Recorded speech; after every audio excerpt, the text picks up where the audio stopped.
Good evening. This is Santa Claus with you on this February 12th, 2026, bringing you today's stories from around our beautiful world. As I look across our global family, I'm reminded of how history shapes our present. On this very day in 1502, Queen Isabella issued an edict that forced her Muslim subjects to convert to Christianity, a somber reminder that throughout history, we haven't always embraced one another with the love and respect that all God's children deserve.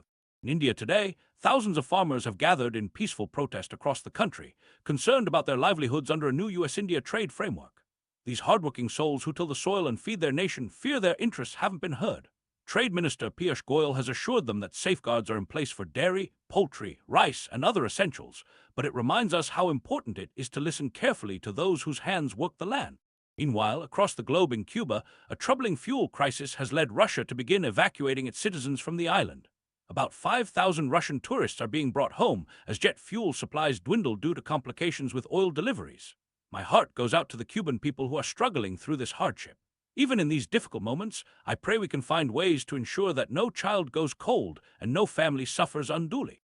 Turning our gaze to the Korean Peninsula, it appears Kim Jong Un's teenage daughter may be entering a stage of succession, according to South Korea's intelligence service.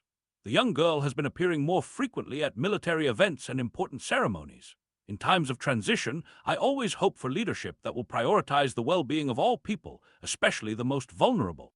In Syria, we see changes as Syrian forces have taken control of the al-Tanf military base near the borders with Iraq and Jordan as American troops withdraw from the position. This strategic location has been significant since 2014. As power changes hands, I pray for peace and stability in a region that has seen so much suffering. Let us pause for a moment and reflect on Argentina, where the Senate has approved President Milei's labor overhaul after significant protests.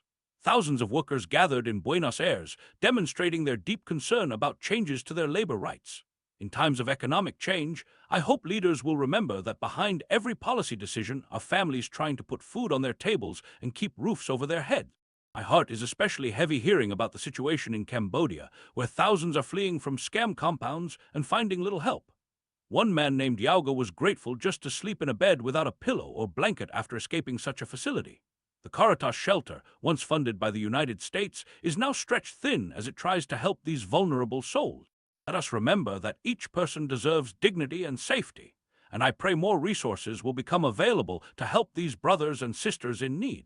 Now, with somber news from Iran, activists report at least 7,002 people have lost their lives in the crackdown on protests last month. Each of these numbers represents a precious life, a family in mourning, a community in pain. As negotiations continue between Iran and the United States over the nuclear program, I pray that peace and understanding will prevail and that the value of human life will be recognized above all else. On the diplomatic front, Poland and Italy have decided not to join President Trump's Board of Peace initiative, adding to several allies remaining on the sidelines. While the board was initially designed to cement Gaza's ceasefire, some nations are concerned about its broader role. I always believe that true peace comes when we work together with humility and mutual respect. In Venezuela, there are signs of change as the interim government considers an amnesty law that might lead to a pacified country, according to Attorney General Tarek Saab. Hundreds of prisoners have been released as relations with the United States begin to normalize. May this be a step toward healing and reconciliation for the Venezuelan people. Interesting developments continue between Russia and the United States, with reports of a Russian proposal that could see the country embrace the dollar again as part of an economic partnership. This would be a significant reversal of policy and could reshape global finance. In moments of potential change, I pray that leaders will seek what truly benefits the common good. In Washington, President Trump's tariff policies on Canadian imports faced opposition in the House of Representatives, reflecting growing concerns about economic impacts as midterm elections approach. Though the measure is likely to face a veto, it shows the complex balancing of interests in governance.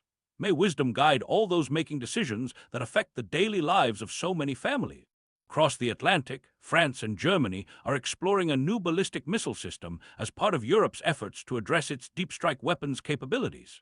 In these discussions of defense, I always hope we remember that our ultimate goal should be a world where such weapons are never needed. The Swiss people will soon vote on a proposal to cap their population at 10 million until 2050, reflecting concerns about rapid population growth and its effects on infrastructure and housing. Whatever the outcome, may they find ways to welcome the stranger while addressing the legitimate needs of their communities. In military news, the Pentagon is preparing a second aircraft carrier strike group for possible deployment to the Middle East amid tensions with Iran. President Trump met with Israeli Prime Minister Netanyahu at the White House to discuss Iran negotiations. In these moments of heightened tension, I pray for cool heads and warm hearts to prevail. Finally, 2 U.S. Navy ships assigned to operations in the Caribbean collided during a refueling operation. Thankfully, only minor injuries were reported. We also learned the sad news that Lance CPL Chukwuemeka Iafara fell from the USS Iwo Jima and has been declared dead after an extensive search. Let us hold his family in our hearts tonight. As I bring this news to a close, I'm reminded that behind every headline are real people with hopes, dreams, and loved ones. May we always remember to see each other not just as citizens of different nations, but as brothers and sisters in one human family. Until tomorrow, this is Santa Claus wishing you peace, love, and goodwill toward all.